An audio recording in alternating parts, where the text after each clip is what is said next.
everybody. Welcome to Roundtable Live for May 18th, 2018. I'm BaerTaffy, joined by Rockley Smile, Northern Lion, and Mathis Games on my shirt. There he is.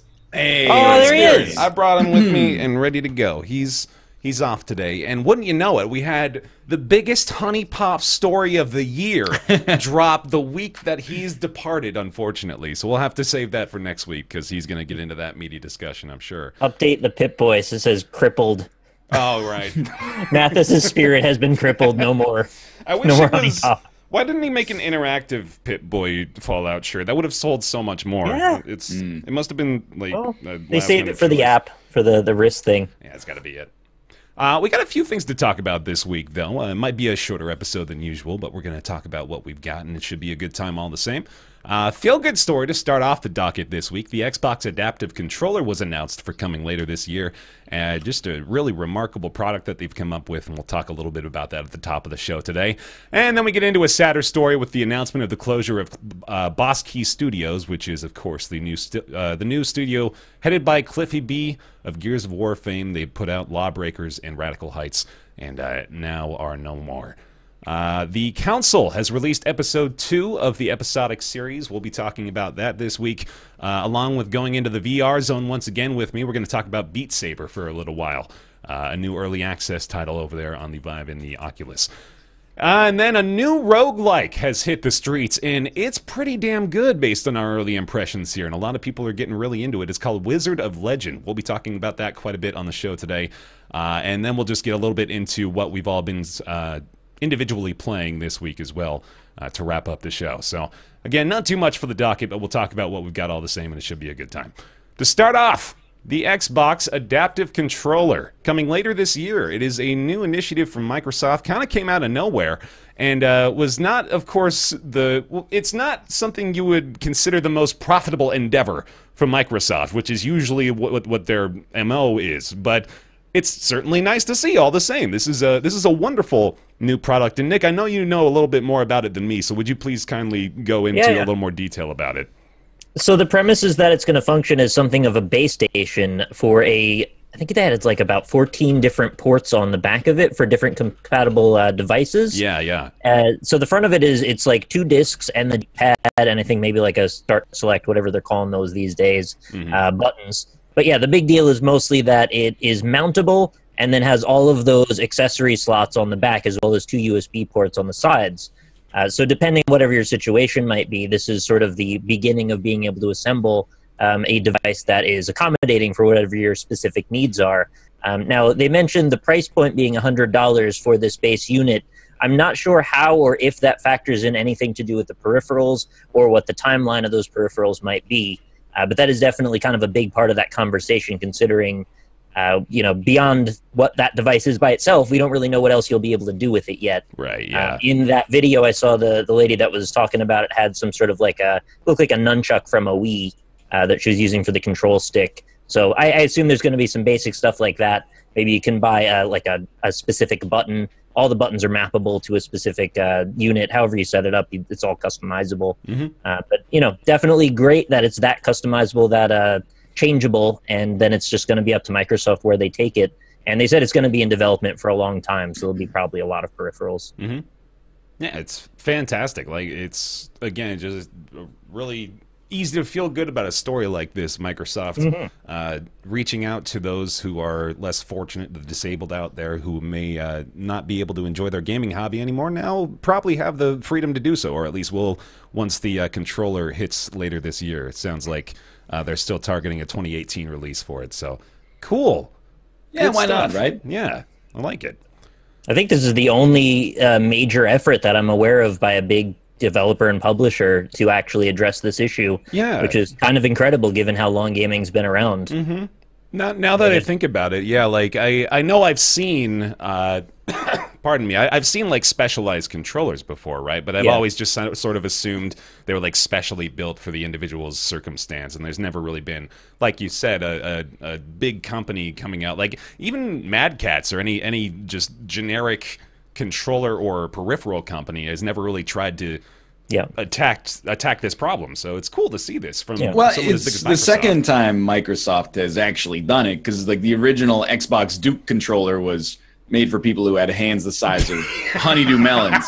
So they're re-releasing that for some reason as well. Are they? Oh, that's questionable. Really not quite sure I understand the point, but they're trying to get. No, that's all about the nostalgia bomb, man. Like, it's even products. I hated it when it was new. I didn't like that. No, but that's the thing. Is like even products people didn't like from the '90s and 2000s are coming back and with a vengeance, no less. The S was so much better. Oh, that's like, oh yeah, I see it right here actually. The related video for this adaptive controller is unboxing the new Duke Xbox One controller. It's for the Xbox One even. This is not... Yep. Who asked for this? Let's just not go back. Don't know. We're going to see the Duke Connect combo coming up soon too for pre-order. Anyway, yeah, the good news though, Xbox adaptive controller is fantastic. I like to see that quite a bit. Let's get on to the bad news though. Unfortunately, it's some news that is certainly not unexpected if you follow the industry like we do. But it is sad, of course, all the same. We never like to report on something like this. It is a studio closure from Boss Key Productions. A statement put out... Sorry, jeez. A statement put out by Cliffy B, when was this? A few days ago. Saying that Boss Key Productions is effectively no more. I'm not going to read the entire thing. It just goes into detail about how the studio has... ultimately failed in its attempts with Lawbreakers and Radical Heights, which, again, if you followed, you're familiar with those. And he just wants to go spend some more time with his family and, you know, all that stuff. So good for him, you know, good on that. Definitely family first, and hopefully the folks at this studio find new work and all that stuff. But, again, the writing has been on the wall here, I think, for a little while, right? Right. I thought Radical Heights only just came out. I didn't even know it was that old. That was probably like 3-4 weeks ago at most, right? When Radical Heights hit extreme early access. It was a radical Hail Mary as they were hurtling towards some tubular financial insolvency. That's rough. Killer, bro. Dude, like I mean, I am, of course, I have like a lot of sympathy for the affected employees. Yeah. And believe it or not, it's not like I'm wishing ill will on Cliffy B whatsoever. But like, of all the studios to have some righteous cynicism about, it's like literally Radical Heights is probably the most cynical game ever made. Yeah. It's like, we're going out of business. We need to make money immediately. Like, what's the minimum viable product that we can put out on Steam and then, like, try to keep ourselves in business? And it's a Fortnite fast follow, which is itself a fast follow of PUBG, more or less. Right. Like, and at face value, we see that as gamers, and we're like, oh, that's sort of looks like exactly what we think it is, and turns out now that we hear that the studio is closing down, we can all put the pieces together, and indeed, that's exactly what we thought it was. So... it's just, yeah, like the look was not good. The player base for that game died out almost immediately after hitting early access with that initial wave. I don't know, did they, I don't want to like misrepresent this obviously, but I think they paid some streamers to play the game in the early access period as well, which was, you know, so they were trying to get the big surge of popularity there. But then, of course, once those streamers were done being paid to play Radical Heights, they all went back to playing Fortnite because that game is done and ready to be played. So it's, like, this is just kudos to them for trying, I guess, but it's Radical Heights was just not going to work that way, and I feel like they must have known that too, or I don't know, I guess it was just a desperation move. Yeah, I mean, like, if you played it, it kind of reeks of, like, no company that's in a good place is going to release a game in that state and then be like feel good about selling stuff inside of it, I think. Right. Like, it was just unfinished, which is fine in early access, but it really did not compare well to the other things that it was trying to ape. And the legacy of Boss Key, as unfortunate as it is, at least my mind right now, is basically like they tried to make Overwatch after Overwatch came out, and then it kind of bombed. And then they tried to make Fortnite after Fortnite came out, and it kind of bombed. So I'm like, yeah. You know, that's the business, I guess. That's what happens, yeah. And, well, I mean, I want to give Lawbreakers a little more credit, even though, admittedly, I didn't even play the game, but, like, I've seen enough of it to know that, like, it was its own thing. It's just too much, I think. Like, way too overwhelming for the common player to really get into. And Yeah. there's like, you need the base level before you can get the ultra competitive extreme players to really latch onto it, you know? So they were never going to be able to get that. I had codes for everyone for Lawbreakers, and no one wanted to play it. I mean, I didn't I want played to it. play it. I just don't like it that much. Yeah. Like, And like, no, that's the honest truth. I didn't want to, and I think that's sort of indicative of my point. Is that it just sort of didn't strike me as an interesting experience, or I mean, okay, that's not really the greatest way to phrase it. Didn't strike me as an experience I was interested in. So it was fine, but it's just like not inspiring. Yeah. You know, and it's not our job to like sell a multimillionaires games. Yeah. Especially if they're like there's no motivation to do so. So like, Yeah. you know, I'm weird. Like, I actually kind of liked Brink a little bit, which I know is a very controversial thing to say. And I think I might have liked Lawbreakers a little too, but not enough to make a big fuss about it. Mm-hmm. So, I mean, it was probably not going to, you know, much change trajectory on my personal opinion. How much did you play Brink back in the day? I don't know, like 15 hours maybe. Okay. So, I'm not like an addict or anything. Yeah, It was just something that I was like, okay, this is moderately enjoyable. mm-hmm. Fair enough. I still like, again, it's kind of twisting the knife now that they're out of business, but the fact that they came out on Steam and were like, it's extreme early access. You're like, so easy to be cynical about that. but like, I mean, it should be like illegal to be like, you know, to just put a positive spin on something that's like, no, it's extremely early It's like a, who's the lawyer from The Simpsons? Oh, Always takes like his personal demons and turns them into a positive. Lionel Hutz? Yep, you got Something it. like There that, you go, yeah. Lionel Hutz, yeah. He's like the Lionel Hutz of video games. Mm-hmm. It's like we got some seriously radical game-breaking bugs and just a devastatingly extreme lack of textures. Seriously radical game-breaking bugs. My whole experience with Radical Heights, by the way, was Corey saying it was good to you and you saying it was bad to him. And I mean, I'll give it to Corey that he played like 10 hours and I played half an hour. Yeah. But I'm telling my experience with Radical Heights was sincerely like I landed, I found no loot, but lived and came in second place. I spent 15 minutes just like riding a bike in a desolate wasteland. And occasionally there would be like a bot player that would just run by me with like fully kitted out gear. And then, you know, it's just like desolate. I spent a lot of hours riding bikes in GTA games. Didn't bother me so much. was a good San time. Andreas, that was my jam. First thing you do, get a bike, jump up and down until you jump over a bridge. You can People build are your happy. stamina that way? Yeah. Nice. That's all you need. You just jump up and down and you raise that stamina bar. Remember that was the one that had weightlifting? Oh, yeah. It had stats. It was really weird. I always Sorry, I made attribute this that about to bike riding. I always attribute that to Oblivion, the idea of jumping around to boost your attributes. That too, yeah. I'd find some nice stairs, jump down them over and over again. Yeah. No, I agree though. Like the entire presentation of it was just so ridiculous from the beginning, and I guess again, like I said, what we saw at face value did indeed turn out to be the actual case. So a little disappointing, but hopefully the folks from that studio can land on their feet, and we'll see what happens next with good old Cliffy B. See what he does. Hopefully something to do with like blockchain-enabled console gaming. You need some So more I of see those, right? That's the future of Cliffy B, is some kind of cryptocurrency based blockchain video card technology. How many of those emails are you getting these days? Of like, this is the new wave cryptocurrency gaming revolution where you can play and earn. I'm getting X emails that say we've made changes to our privacy policy. Right, yeah. And then like 0.6x radical changes, totally tubular blockchain technology.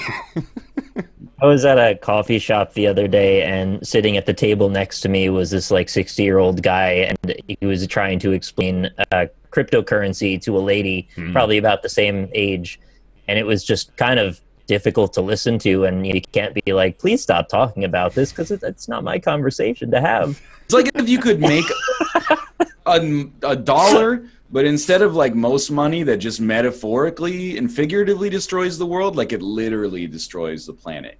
That's true, yeah. It is a weird thing to think about. Like, the best part of Bitcoin is the fact that it consumes enough power to completely annihilate in our like, finite power sources if we just keep doing it. That'd be great. It only takes $13,000 of government-subsidized solar energy to make a single Bitcoin. Wow. We're almost there. That's a fun fact. Anyway, hey, let's talk about the council. It doesn't involve Bitcoin, but it's pretty good. It might if we follow it through to current day. Oh, shoot. Yeah, that might be a twist. We haven't played Chapter 5 yet. Do you think they got some Assassin's Creed level reality bending shit they're about to get into? I think Desmond probably is gone. He's probably in there somewhere. So, yeah. I mean, there's a hell of a cast of characters. You might as well throw him in the mix. The Council is really like an all-star team of historical figures assembled into a video game, Mystery Murder. And it's not bad. We played the first episode a couple of months ago when it came out. We were all pretty positive about it, I'd say. We were kind of looking forward to the second one.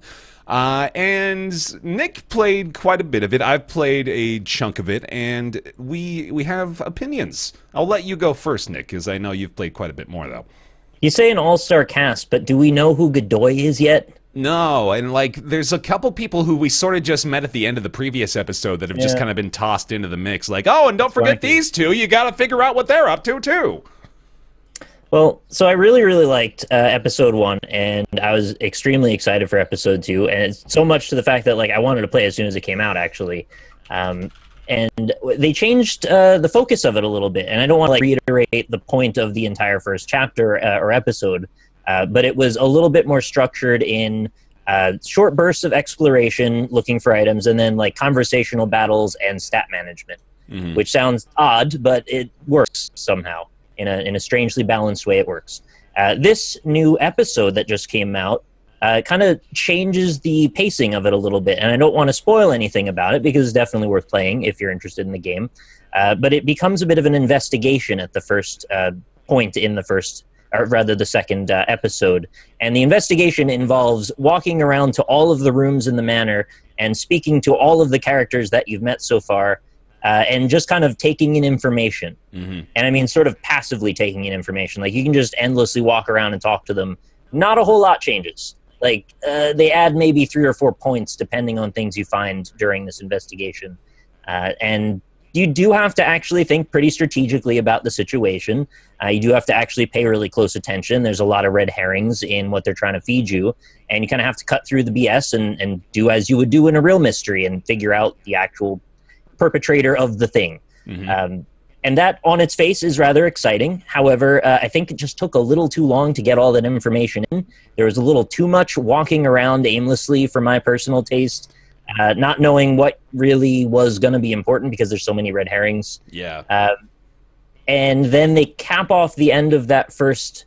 it's episodes with chapters in them. There's 3 chapters in episode 2. I only did the first chapter, which took, as I said, about 3 hours. They cap off that investigation with then a series of puzzles which are frustratingly obtuse, involve reading a bunch of Bible passages and then looking at paintings, which, you know, for all intents and purposes could be cool, but it's really just looking at text and then looking at pictures and reading more text. It didn't really go anywhere interesting like the little Medusa puzzle that we got in the first one, where you rotate the statues and then you end up going behind a fireplace. That's kind of neat. This was just like, I need to find information, and I need to find the right page in the book where that information is. So we were going to the pictures to get page numbers, and ultimately, like, in reality, I would have just picked up the book and done this, and all the notes would have fallen out, and then the problem would have been solved. Unfortunately, we don't have that level of, you know, cognitive ability, I guess, as a criminal investigator. So a little bit of dissonance there for me. I'm not going to say it spoiled the experience, but it certainly changed the momentum and a little bit of the trajectory in my head. I appreciate that it was a much longer experience because there's probably at least another hour or 2 worth in episode 2. And I also found out from talking to the PR manager that there's actually due to be a new episode about every month and a half to 2 months. So with that in mind, hopefully we won't be kept waiting super long between each episode. I do, you know, look forward to finishing this chapter out or this episode out, and I don't know when I'm going to get to do it, but It just was a little slow for my taste. What did you think, Bear? Yeah, I think I'm with you there. Like you mentioned in the Skype chat that you had run into a little bit of tedium, and I think I see where you're coming from with that, because it does become like, well, I think that's kind of like where I'm at with this game in general right now, because it's a weird conflict in my head. I love the presentation of it so much, and it's a beautiful game, even though it's an indie studio. Like, they've done a great job with the way it looks. It does suffer a little bit performance-wise. Like, I don't know how many frame stutters you run into, but it does do that quite a bit for me. And not much. It doesn't. It's been pretty smooth. It's not okay, so that's good. Maybe it's just my machine then, but it hasn't been as smooth as I'd like. But it's able to pull off these really impressive cinematic moments that I don't see in any indie narrative games. Like the way that they use the camera is really impressive. It's like they have an actual film director in the team that's been helping them compose shots and things like that. And I imagine they probably do have people with film experience, because they obviously know what they're doing in that regard.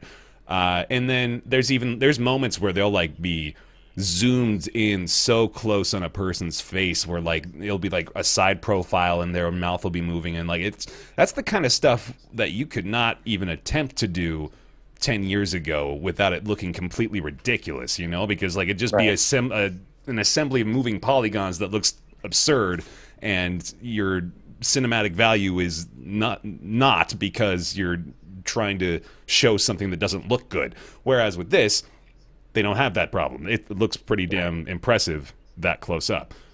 All that being said, I don't really like playing the console when I realize, like, at the end of the day, like, when I'm playing the game, like, this, it sucks to say, because I want to see more of what happens, and I think it's a great story. I think it's really interesting characters, and I like the general premise and the way that they've changed the typical just spiderweb narrative gameplay of the Telltale formula. They've done a lot to improve upon that. I still just don't really want to do it, though. It's just not a very satisfying gameplay loop at the end of the day. It doesn't really ask a lot of me, not to mention the fact that, like, moving around in this game is not all that satisfying either. It feels kind of clunky and weird, and like you're not really fully in control of things, and you're gliding around a little bit. So it's just like those little things ruin the immersion in a game that requires so much immersion. Well, the physicality of your character is largely limited to walking the borders of every hallway and room to find the little dot. Yeah, it's just which like, is not the most engaging it's gameplay. really not. But it's all in service of the dialogue. Those are all Exactly. basically just items you accrue to try and be able to manipulate the situation better. And it kind of comes down to a lot of dice rolls in a way, whether or not you have the right item at the right time or the right stat to boost whatever it is you need to find out something. And seeing that happen in the investigation was odd, because you almost instantly run out of all your points, because it's a very long period of time without a sleeping period, which is when you restore some points. And then, of course, you got your potions you can use to restore points, but if you use too many of them, then you become intoxicated, and then it's this whole vicious cycle. Well, there's another potion to stop that too. Right, but then you're taking more potions at that point. But it was the Queen's Nectar, or whatever they called it, lets you have another couple of action points, and I quickly ran out of those, and there just wasn't anything else I could use. So you realize you've got about 10 rooms worth of data to pick up, and every piece of data is locked behind some sort of you don't have this stat or you do have this stat. And if you kind of come to the term with that, like, you just won't be able to see a lot of things, you go, well, that's frustrating. I just want to know all the information I need to make the right decision. And it's like, I suppose you could argue that allows for replayability, but at the same time, it's just sort of gatekeeping on the initial experience, which, I don't know, it's a weird two-edged sword there, I guess. And I should also qualify it, too, that even though I took a very long time doing the investigation, if you wanted to play a bit superficially or callously, I imagine you could probably talk to everyone in about a half an hour. Like, you don't have to spend all the time being meticulous that I did. I just wanted to get the right answer when we ultimately got to the question of who did the thing. And, well, I didn't get the right answer, as it turns out. But, you know, what can you do? And talking to people, too, like, I think we even mentioned this the first time we talked about this game, but the voice acting is just, it's not bad, it's just not good. It's not good enough. It's mixed. Yeah. There's some good, some bad. Like, and especially, like, I hate to say this because these are, you know, like, I like to be nice to voice actors, but the main character is just, he's not good enough, you know? Like, he needs to be the best, and he just delivers some lines so dryly and with, like, I think I even said this last time, but, like, it sounds like he's not really fully aware of what he's doing when he's reading the lines, you know? Like, he's maybe not aware of what the context of it is at all the time. Which needs directing. Yeah, which would be understandable because maybe you're just like recording a batch of lines at once that'll just like apply to different situations. But if you're gonna do that, it's sort of, again, it's all about that immersion. It takes me out of it when I feel like this just sounds like a guy reading a line in a room, not like he's there in the moment being this person. So yeah, it sort of hurts all of the experience to have those consistent issues where I'm just sort of growing bored, or I get taken out of it by the clunky movement or the bad voice acting, not bad voice acting, just mediocre voice acting, or again, just the little grievances that make it just not that great anymore for me. I hate to twist the dagger, but to piggyback on what you just said, I have less issue with the acting, more of an issue with consistency and production value when it comes to the audio. Some of the voice acting, specifically, I remember, I think, a few lines from George Washington in episode 2 that sounded like they weren't recorded in the same audio space, like noticeably so when you're going back and forth between him and Louis.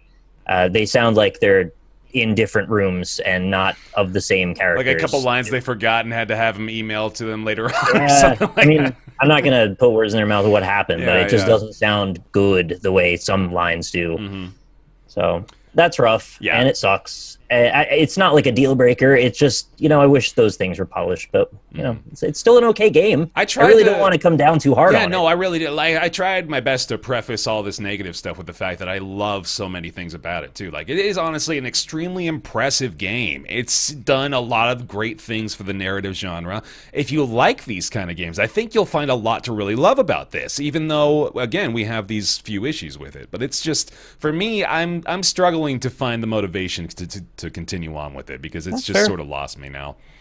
I think, though, if you like mystery-type games, there's not really anything else exactly like this that exists. Not with this level of RPG, stat management, and stuff. I agree. I mean, obviously, if you are turned off by the characters or the presentation, I hear you. I mean, I've heard a lot of people say they don't like the art style as well. None of those things particularly bug me. Characters are real shiny. They are. Yeah, there's a bit of a gloss to them, isn't there? They're greased up. Yeah. A little wet. I mean, one guy in particular, I'm sure you'll think of, but he's a greasy dude. There's a leathery boy as well. Well, there's literally a leathery lady. Leathery lady. You remember? Oh, yeah, she is literal leather. Yeah. Got what you mean. I hope we haven't soiled you on this, Ryan. I don't want to. Like, it's predestined that I'm going to play, probably 2 hours tomorrow. Yeah. So, I'll let you know how I feel after that. But I was in after episode 1, but I was in with the asterisk of, you're right that it's crazy that the voice work is so inconsistent when it's essentially the central premise of the game is talking to people. It's so critical, and it's like they casted the son of the game director as the main character or something like that. But no nepotism accusations, but I keep hailing back to what we said the previous time we talked about this game. But why isn't he French? He should be a French guy. It doesn't make any sense. I say this every time when I stream it. I'm like, you have to remember, Louis and Napoleon are equally French. Yeah. As they're having bizarre American to French conversation. Maybe this guy, he's multilingual, assumedly, or you can choose that trait for him too. But still, if he's a French guy born in France, probably grew up a little. It's weird. And just Peru, strange. right? The dude that hangs out with Napoleon, Peru, he has a weird Bostonian kind of accent. Yeah, definitely not French. Maybe just the only thing I can think is that maybe it's harder to understand for the English isn't the audience. Studio a French studio? Yeah. Is it? But I think it's an overcorrection or a hypercorrection where they're we don't want to have to use subtitles for the main character if people don't want them, so we're just going to make them American. And you're I would have been fine if they actually spoke literal French with subtitles. That would probably make the game better. Not everybody's okay with that. That's But, pretty like- much. I think that's like suicide. Yeah, Okay. but I think it would improve the quality of the product. But I agree that like it would probably Yeah. doom its reception.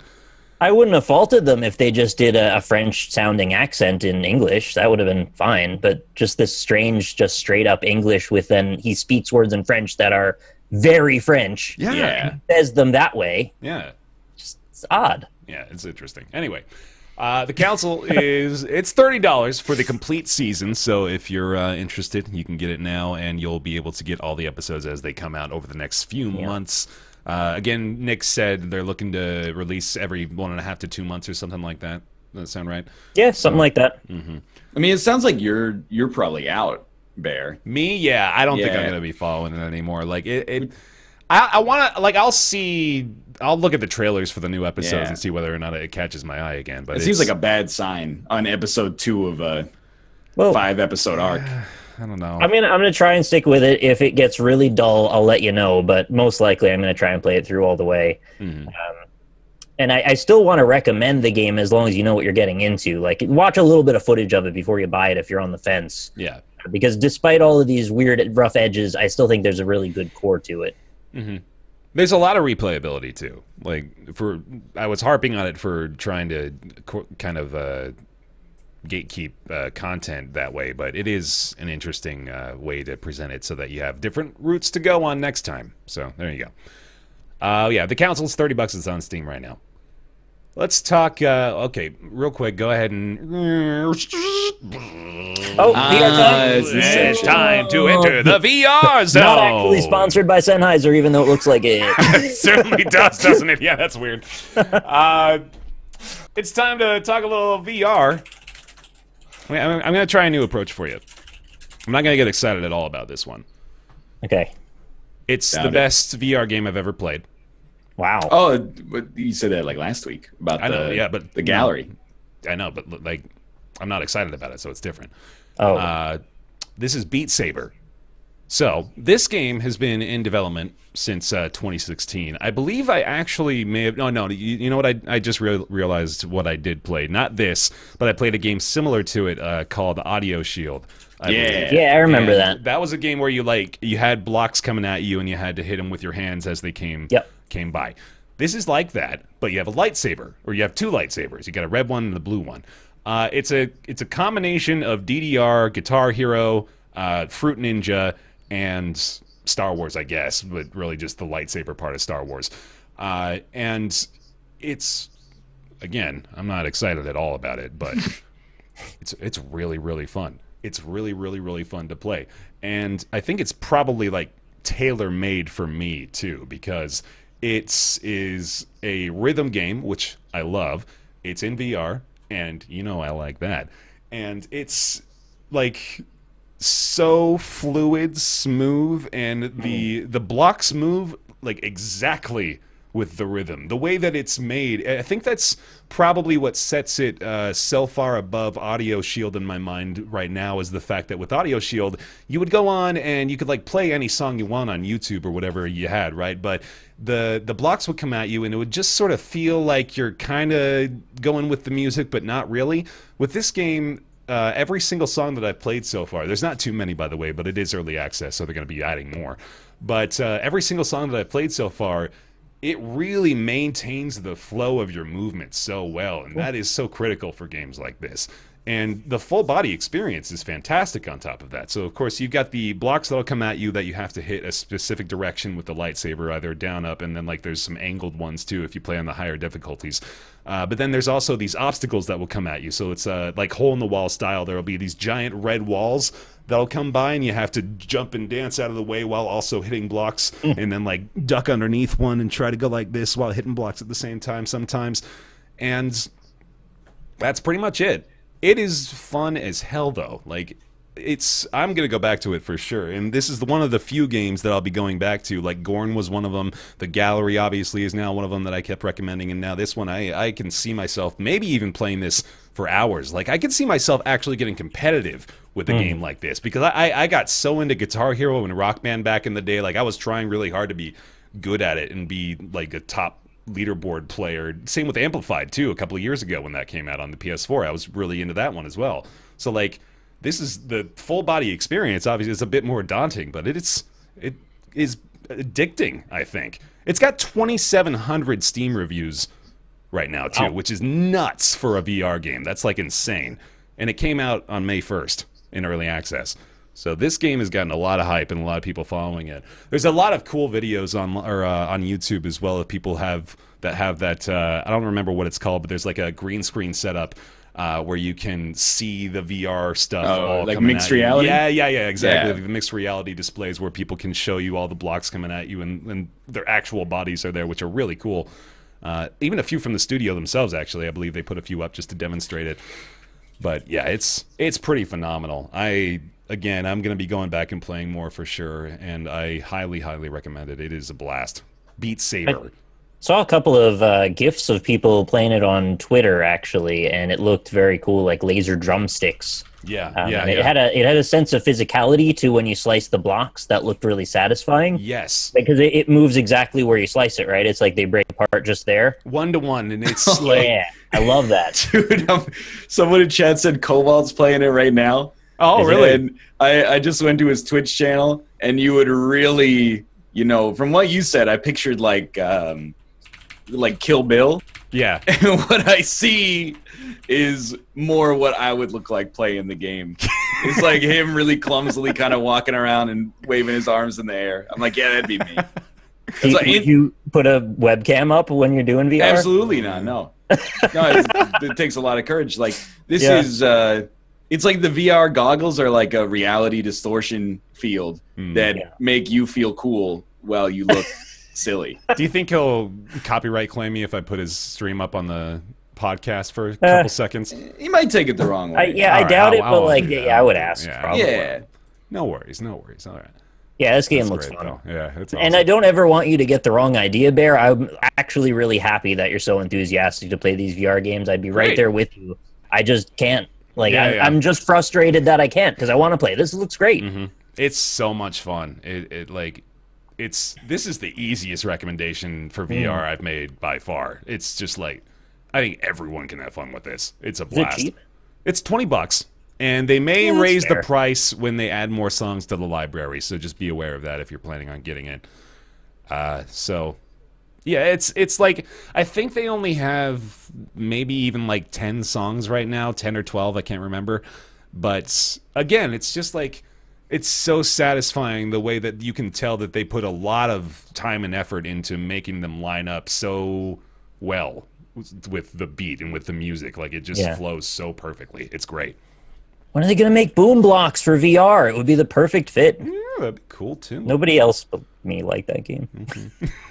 You might be right. Blocks? That's one of the ones, it's spelled with an X? Yeah. It's Boom, B-L-O-X? Yeah, the one by Steven Spielberg. Did you not know that? I did not know that. Oh, poor audio-only listeners. It was BLOX, right? I think so, yeah, I'm pretty sure. You can't spell blocks the regular way anymore. Yeah, It it was has to with be an X. It was with an X. 2 words. Yeah. On the Wii. One of my favorite Wii games, actually.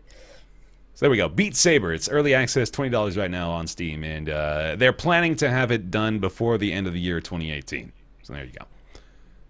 Let's talk the new roguelike, Wizard of Legend. Ryan, will you talk to us about Wizard of Legend? Wizard of Legend is a twin-stick shooter roguelite, kind of similar to Enter the Gungeon. And the central premise of it is that you play as a wizard trying to beat the Chaos Trials, which are kind of like your wizard initiation. So, I'm absolutely awful at it. So my understanding of the actual meta game is that basically you go into the dungeon, there's 3 different biomes, fire, ice, and earth. They get kind of randomized, so you might have fire, earth, ice, you might have fire, ice, earth, you might have earth, fire, fire, you get the idea. And as you go through them, you get more abilities that are called Arcana. So you can actually stack up 6 different abilities. One of them is for defensive, and then the rest of them are usually offensive. There's some kind of defense. There's the ultimate move, etc., etc. What's neat about it is that you also unlock Gungeon-style or Rogue Legacy-style currency that you can use to buy more Arcana that you can start with. So, you know, in a traditional roguelite, you start and you pick a character like Isaac or the Marine or whatever, depending on the game that you're playing. In this one, you can actually like tailor your loadout, and it gets progressively more customizable the more and more you unlock. So, you know, you could take like an all-around build that's really cool, or you can take all fire abilities and bank on maybe getting to the ice level first and hoping that that works out for you. And it's just like a ton of variety, and the room-to-room gameplay, although very similar to other twin-stick shooters that are in the roguelike genre, is also really fun, like mechanically satisfying room-to-room. Nick, how'd you feel about it? I pretty much agree with all that. It was very satisfying, the way the action felt. The customizability seemed really cool. I only have like an hour in this, so honestly I have less than Ryan even does here. The general gist is kind of like what I thought Hyper Light Drifter was going to feel like when I originally heard it was announced. I thought it was going to be like this game. Really? And then it was more of a like an adventure with kind of fast-paced combat. So I'm actually quite satisfied with this. I don't think there's a ton that have quite nailed this level of speed with fluidity that seems this enjoyable. It's very quick. Yeah, without like, right out of the gate too. It doesn't the gungeon either. Yeah, exactly. It doesn't hold your hand at all. So yeah, there's some challenge to it for sure. I only got past the first of so the bosses are like it's 2 sub-levels and a main boss. The furthest I've gotten so far is only like the first main boss, which is a third of the game, I suppose, unless there's more after the 3 bosses. I assume so. I haven't gotten there myself though, but it just seems. And like I'm in the phase where I have no idea about the meta progression really, or like what happens to the game as you play a lot of it, if there is much to it as you unlock more and more. But at face value, it seems like if it scales out well, this could be a really, really great game. Yeah. I'm really into it. It seems great. It's hard too. Like I feel like I was watching Corey play last night for a little bit, and I agree with him. Most of the bosses that I've played, at least in like the first slot, which I assume they get more difficult if you fight them in the second or the third slot that they can be in. But so the bosses, easy, right? They're predictable. Yeah, like I found them relatively easy, and the basic mobs on the floor just whittle me down with chip damage over and over and over. Yeah.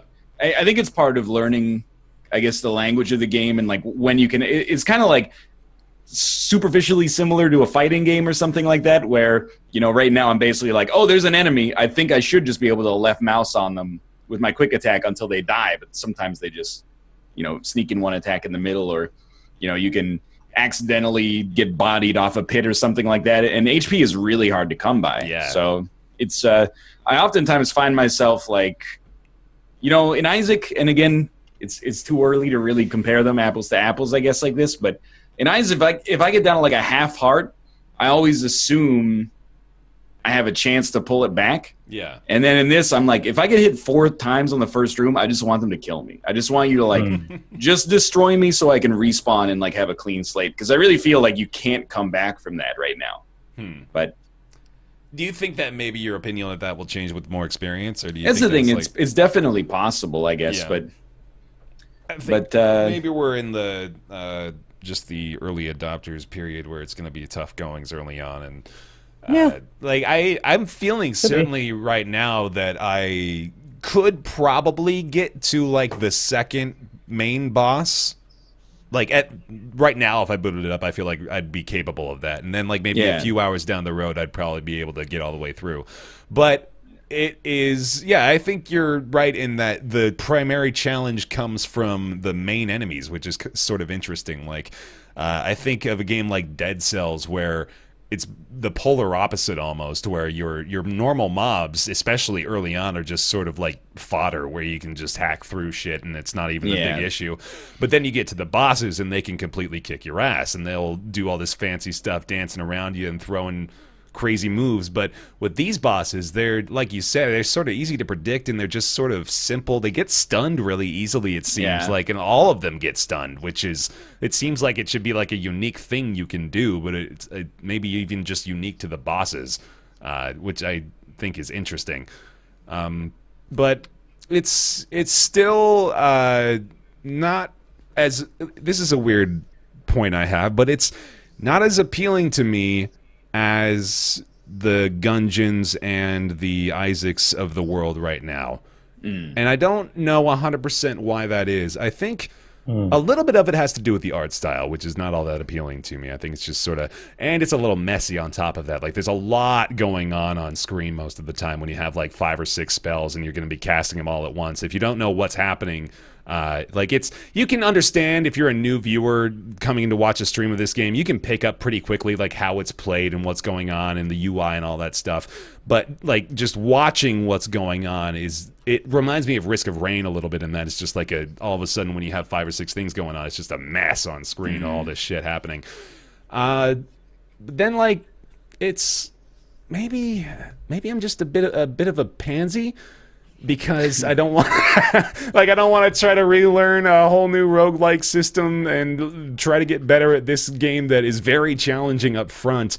It's daunting, but at the same time, I gotta respect the fact that, like you guys have said, it is impressive in its foundation as a roguelike, because they've got a really good core for progression, for not just progression within the game, but like skill level progression for the player. I think it's going to be a good skill ramp as you go, and I still highly recommend it, actually, even though I'm not really thinking I will get very into it. I'll probably play it a little bit more. Maybe I'll begin to get more interested as I unlock more things and get like a little bit better at the game, obviously. But right now, I'm sort of just lukewarm, personally. It's just like, yeah, it's a good roguelike, but I don't really need a good roguelike right now. If it was an amazing roguelike that blew my mind completely, that would be a different story. But this is just, okay, yeah, it's another good roguelike.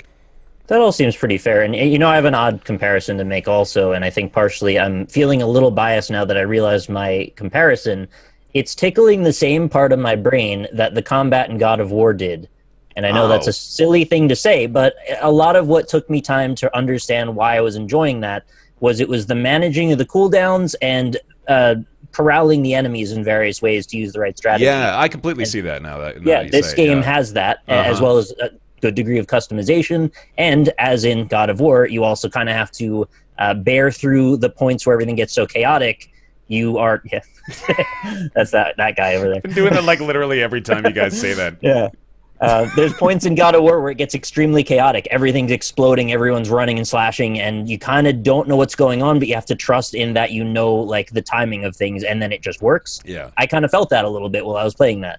Obviously, it's a completely different game, and, you know, I'm not an idiot, but I can feel those same kind of pacing moments happening as I was playing it, too. I understand that, no, completely, and I think you're right in that it's similar in the way that you have to handle combat, because with God of War, and even to draw the comparison further, like with God of War, I realized that early on, it does a great job of not forcing you to make combat complicated. You can get by with the basic moves and just having to hack and slash your way. But then, like, for sure.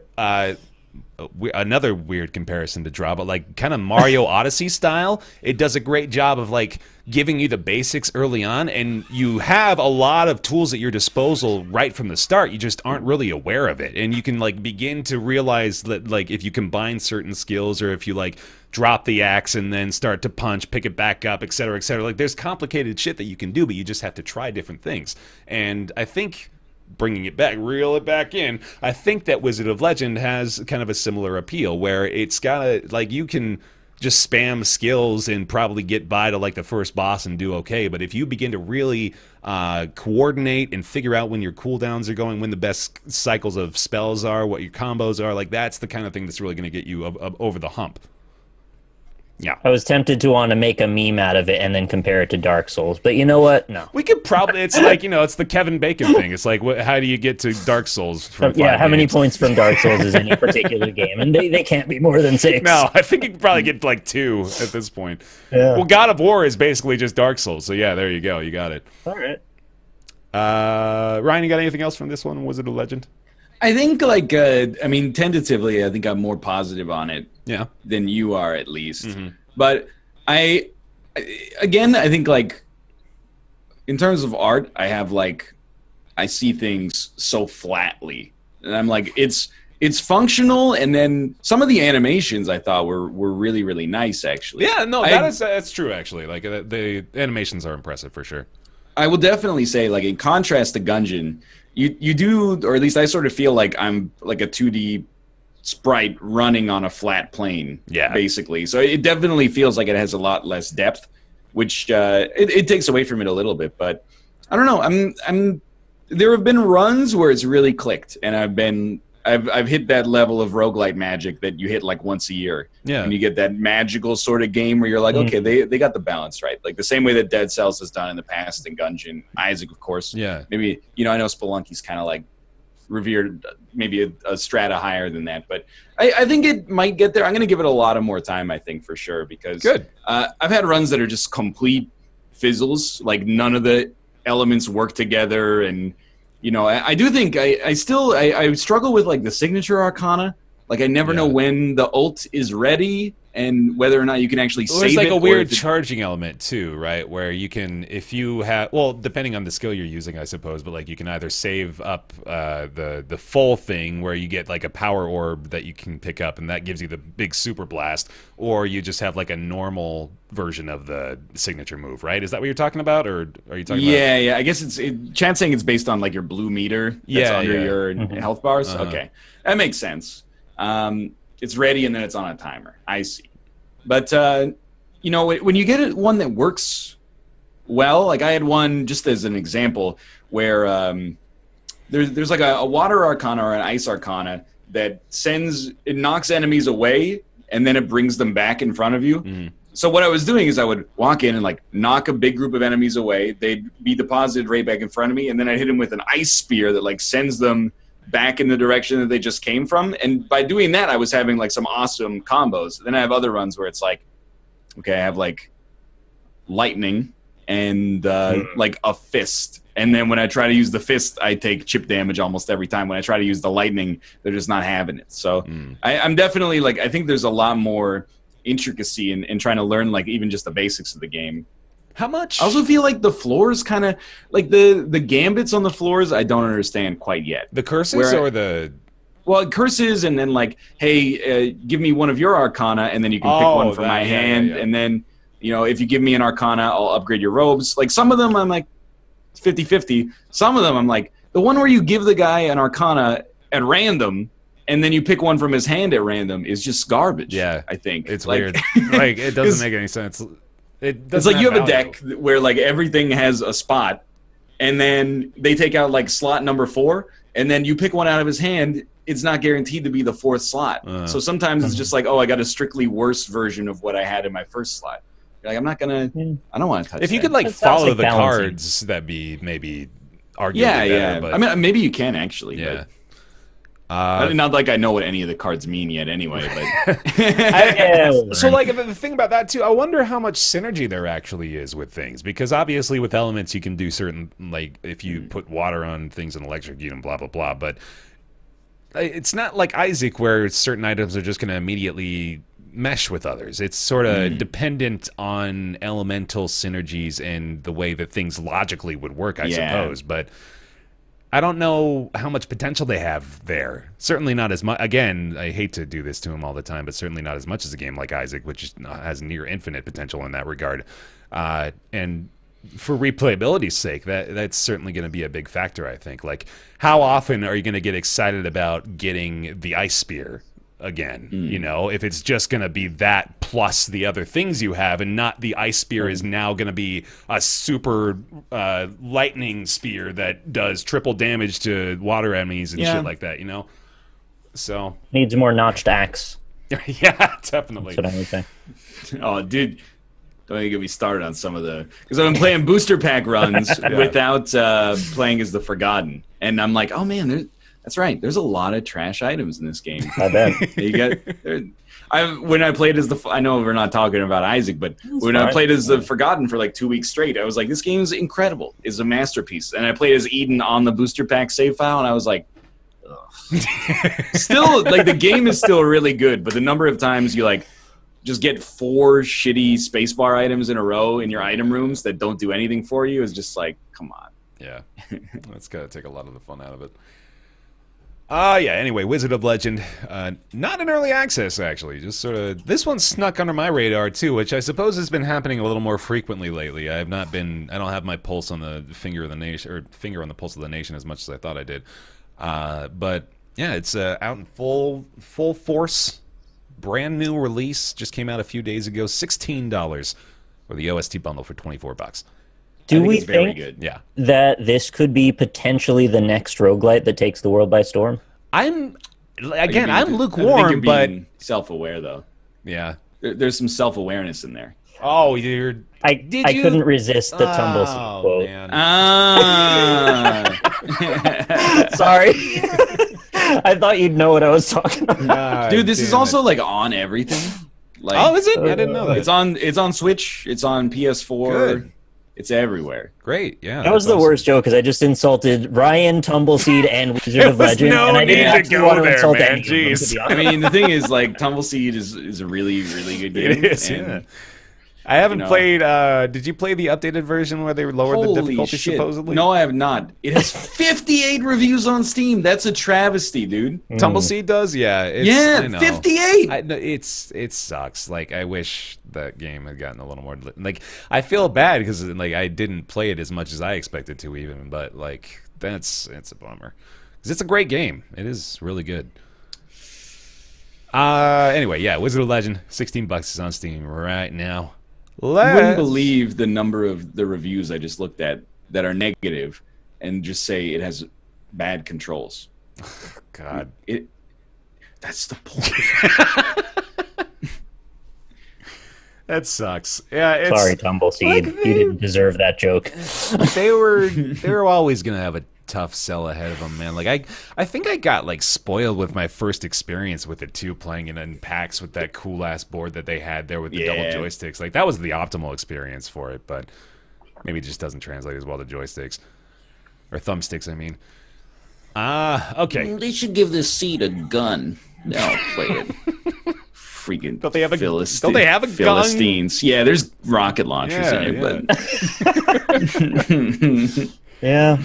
Anyway, let's wrap it up here. We'll talk about what we've been playing this week. Nick, you've been playing a couple. You played Overcooked finally, which Yeah, is it was a long coming. time coming. The thing about Overcooked is that it's exclusively a co-op game. Like, it doesn't have online, and it doesn't have single player. So the only time you can ever play it is when there's someone literally here sitting next to you, and Lynn's here, so we finally streamed it a bit. Game's really fun. I mean, I knew it was going to be, but I didn't know that I was necessarily going to enjoy it as much as everybody else. I thought I might find it frustrating, and, you know, to a small degree, of course I did, but I think everybody does. That's sort of the point, right? Yeah, the enjoyment far outweighed the frustration is the main point there. We played up until the ice area, so that's like I was literally about to say, it's all fun and games until you get to the ice levels, and then you stop playing. We did the first one of those, and I think we got like 1 star on it, and then we started to go back for the old ones to get the stars, and it was like, you can't really make hamburgers all that much faster than we seem to be able to, and also our cafe keeps splitting in half, and that's really silly. Yeah. The conceits in those levels are actually pretty enjoyable and funny most of the time. And the way that you'll kind of quickly learn to adapt to them, even though they're ridiculous, is actually amazing too. It's a testament to like the dynamic nature of the human spirit, that you can overcome some of these challenges as quickly as you can, and go on to make hamburgers off the floor, as you will. The game's just really fun. I wish it had online. Like, I would love to play this on the NLSS. yeah, it would be it's keep talking and nobody explodes, but like distilled into a more accessible language. It would be a really good fit, although the banter would be. I was like, just going to Standard say, would be impossible to banter over. It would be beyond zero. It would be exclusively grunting. Yeah. You wouldn't even talk anymore. Yeah, well, I mean, you gotta like yell at each other, but then with 4 people, because I believe there are 4-player levels, you wouldn't even be able to communicate well with 4 people. Really, all you got to do is like we got to do a roundtable Overcooked once they do online, and then Mathis is just going to yell order at, or like boss us around the entire time. Well, I told you, but me, Kate, Mathis, and Austin are the PAX East 2017 Overcooked champions. So I forgot about that. we won 4 Razer headsets. Oh my god! What did you have to do to become the champion? It was like one of the levels, one of the 4-player levels, whoever got the most points. Like whichever 4-person team over the course of each day got the most points. Were the teams, like the other teams, were they decent at it, or was it like They were pretty good, but like this is going to sound like it's flexing, but Kate and I have played through the whole game, all the bonus levels, et cetera, et cetera. Yeah. And, you know, we were basically like, if you guys just follow our lead, you're going to be fine. And then we did it. We just walked up and set the high score like 10 minutes before the show floor closed. And then the team that was in first and fell to second tried to do it one more time. But Dan was like, like he came up beside them and was making conversation. Oh, He was like, "Hey, you guys, Dan? I didn't. Dan he's a nuclear missile. You just gotta point him in the right direction." He went over and he was like, "So you guys like the game? What's the game about? What's this? What are you doing there?" Big gulps, huh, guys? Yeah. Well, see you later. That's so good. Oh, That's I hilarious. don't even know what to say to that. I'm not going to be a champion at this game, I can tell, but I enjoyed playing it the little bit I did, and I think it justifies its price point as well. I just wish it had online. That's really the only complaint I have. Yeah. It would be nice if it had single player too, because I wouldn't mind practicing a little bit. I don't know how you would do single player in this game. It doesn't really, you can't. Not really honestly. conducive Yeah, it to doesn't that. really work.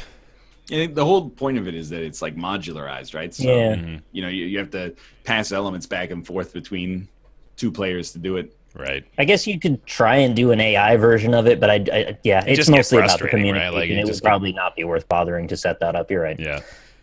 And then you did Swords of Ditto, right? Yep.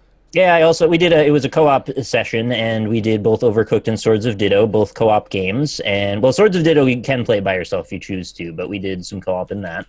And the game, if you're not familiar with it, is a very, very beautifully done, like artistically brilliant looking, kind of Zelda roguelite, where it drops you into a world where there is I believe there's a cursed sword and a evil wizardess who is some kind of spell on the land, and you need to figure out how to undo the spells and fix the land by destroying dungeons and collecting toys.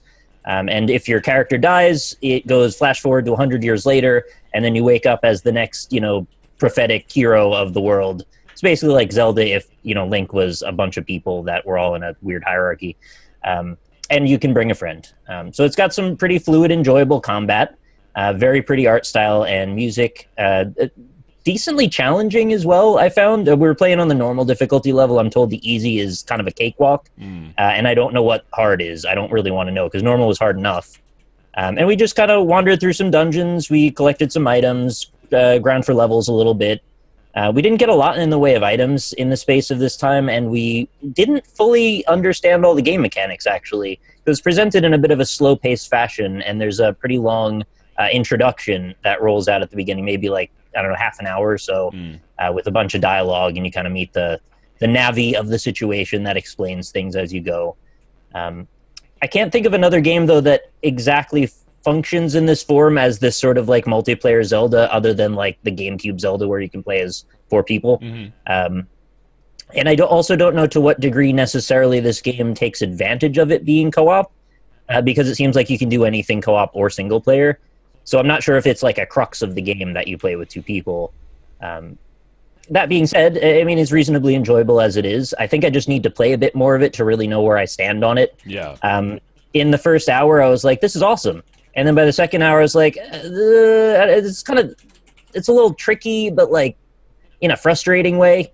And I don't know if that's because we were struggling to just stay alive, and I hadn't figured out enough mechanics that I felt like I could deal with the enemies.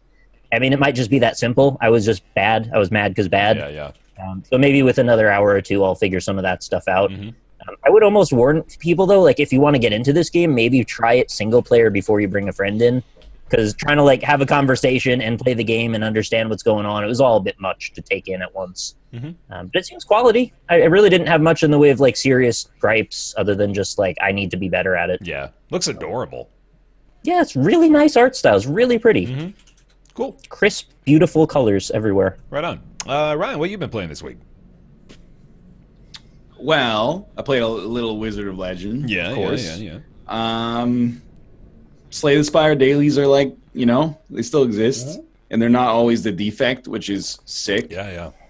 And Malf and I are doing the Super Mega Baseball 2 season, which is fun. How you boys doing so far? You dropped a We're game yet? still in like ego calibration. So we're like crushing the AI. Yeah, and then yeah. every game we put it up like 5 more points. How high up are you now? 50. Okay, so you're playing some big boys. 5,050. Damn, son. I think like we'll probably settle like just below 60 is what my guess is, but we'll see. I'm riding that line right now. It's a big jump up there at 60, man. Like they start to take it pretty seriously. I've been playing Dead Cells. Like the Baguette update got pushed to the main branch. And people think it's canceled, but it's not canceled. It's just frustrating. Yeah. Like, the Baguette update is actually incredible. Like, it makes so many positive changes to the game. But, like, I'm on 2 boss cells. I don't know if you guys have ever gotten to the point. Okay. And it just sucks because now, like, you can't heal between levels. So you get 4 heals, and then every, like, 3rd level you get you get 1 extra charge, basically. It's like having an Estus flask, but you don't ever get to go to campfires. And it's like a pain in the ass. Yeah. Because if you get hit 3 times on the first floor, you're like, I might as well just die. It's that same Wizard of Legend issue, right? Exactly. Yeah. Except, like, it's a good thing they made gold more important. So, like, now you can use gold to basically, like, before it was like, you know, you'd get equipment that you like, but it was low tier, so, like, you'd have to wait until later in the game and hopefully replace it with something better.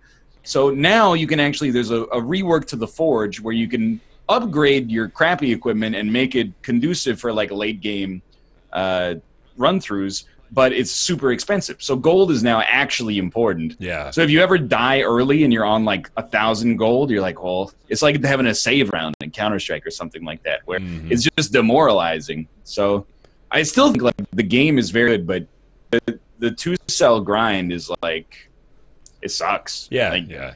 It's really annoying. Like, I compare that with Ascension mode in Slay the Spire, which is, you know, it certainly adds a level of challenge too, but I don't know, like, it's difficult to really directly compare the 2 games, but I think, like, as far as that kind of game mode is concerned, you've got to really make the extra challenge, like, appealing to conquer, you know, and not just annoying, which is what happens a lot for things like this. So yeah, I feel like 1 boss cell is like, it's a happy medium, but I also don't feel that kind of compulsion to just, because so many of the runs end up being kind of the same. Yeah, they really do. Cells. And, like, especially in the beginning, at this point, like, I get so bored grinding through the green zombies at the start, man. Like, it's just so samey at this stage. Yeah, well, I don't kill anything on the first couple of floors. Move through. I just run. Oh, well, because, like, the bonuses for the time rooms are a lot better now too, right? Yeah, they're good, and, like, they actually want another. Again, I can't say enough good things about the Baguette update that I think has really improved a lot. But they changed the trial rooms where you find, like, the runes that are on the floor and they open the secret portal. Yeah. Like, they made those actually good now. It used to be like, I correct me if I'm wrong on this, because I know there's a lot of people who've played a lot of the game in chat, but you would sometimes finish it and you'd get gold, and you're like, I don't want to do this for gold, because it's like gold before the update at least was worthless, and even after the update, it doesn't give you a better chance to win the run. It basically,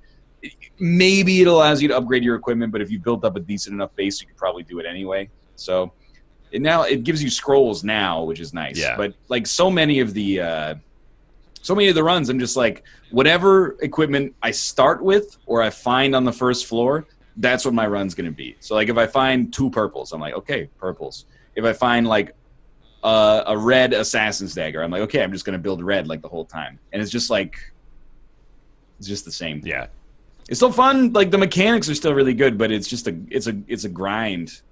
And honestly, it's kind of a slog. Like, especially on 2 boss cells, one of the only ways to heal is to take this perk that allows you to, you know, you can get cursed, and if you're cursed, you die in 1 hit.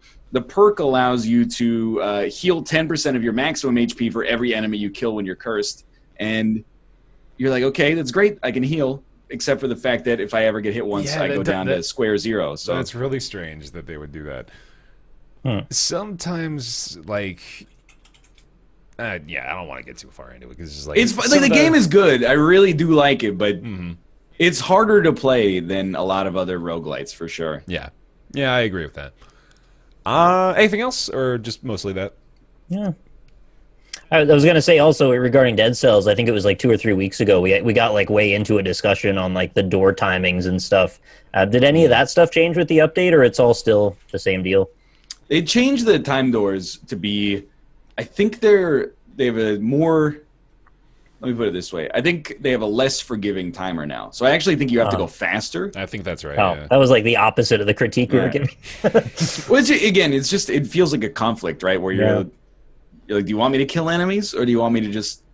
The first couple of levels is just me running and then like trying not to accidentally step in poison because it's just gonna cause me to waste the heal. So I don't attack anything on the first couple of floors. I think it's a very strange way to design that game. I want it to be viable to explore. That's how I would play the game naturally. And I kind of see it as sort of an extension of a Castlevania style game. So to not be able to really fully explore just feels a bit odd. I'm still in for Dead Cells, by the way. I haven't touched it in ages, but like when it's fully released, I definitely am going to play it again. Yeah. I'm just doing that thing where I don't want to burn out on it, so I'm just completely waiting till it's done. Good idea. Yeah, definitely. I should have done that. I think I'm in a similar boat, actually. I think I'm definitely going to wait for the August release to jump back on. As far as I'm concerned, I am gonna play some more friggin' Beat Saber this weekend. Nice. It's fun. It's real good.